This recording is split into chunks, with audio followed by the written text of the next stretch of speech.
தற்போதைய அண்மை செய்தி, அம்பேத்கர் குறித்து மத்திய அமைச்சர் அமித்ஷா அவதூறாக பேசியிருப்பதை வன்மையாக கண்டிக்கிறோம் என துணை முதலமைச்சர் உதயநிதி ஸ்டாலின் கண்டனம் தெரிவித்துள்ளார். இதுகுறித்து கூடுதல் விவரங்களுடன் இணைகிறார் செய்தியாளர் சிவகுமார். வணக்கம் சிவகுமார், விவரங்களை சொல்லுங்க.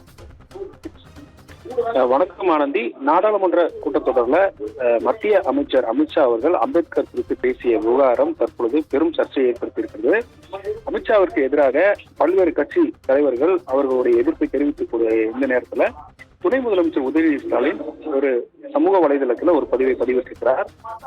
அதாவது, எதற்கெடுத்தாலும் அம்பேத்கர் அம்பேத்கர் என்று சொல்லுகிறார்கள் என ஒன்றிய உள்துறை அமைச்சர் அமித்ஷா அவதூறாக பேசியிருப்பதை வன்மையாக கண்டிக்கிறோம் என்று தெரிவித்திருக்கிறார்.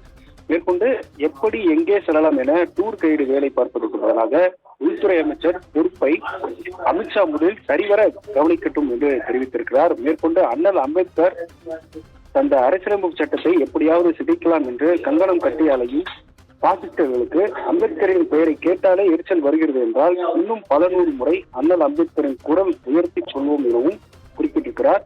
இறுதியாக வாழ்க அம்பேத்கர், அம்பேத்கர் புகழ் ஓங்கட்டும் என்று ஒரு கருத்தை சமூக வலைதளங்கள் வாயிலாக பதிவிட்டிருக்கிறார். இதன் அடிப்படையில அமித்ஷா அவர்கள் நாடாளுமன்றத்தில் அம்பேத்கருக்கு எதிராக பேசியிருப்பதை வன்மையாக கண்டிக்கத்தக்கது என்ற ஒரு பதிவை ஆணித்தனமாக பதிவிட்டிருக்கிறார். அதன் அடிப்படையில அம்பேத்கருக்கு எதிரான ஒரு கருத்தை தெரிவிக்கும் பட்சத்துல திமுக தரப்புல துணை முதலமைச்சர் இந்த ஒரு பதிவை பதிவு செய்திருப்பது பெரும் ஒரு சர்ச்சை ஏற்படுத்தியிருக்கிறது. குறிப்பாக பல்வேறு அரசியலமைப்பு விடுதலை சிறுத்தை கட்சிகளுக்கும் திருமாவளவன் கூட சமூக வலைதளங்கள்ல அவருடைய எதிர்ப்பை பதிவு செய்திருப்பது. இந்த தருணத்துல விசிகாவுடன் கூட்டணி இருக்கக்கூடிய திமுகவினுடைய துணை அமைச்சர் இந்த கருத்துக்கு தற்பொழுது எதிர்ப்பை தெரிவித்திருப்பது மிகவும் சர்ச்சையை ஏற்படுத்தியிருக்கிறது.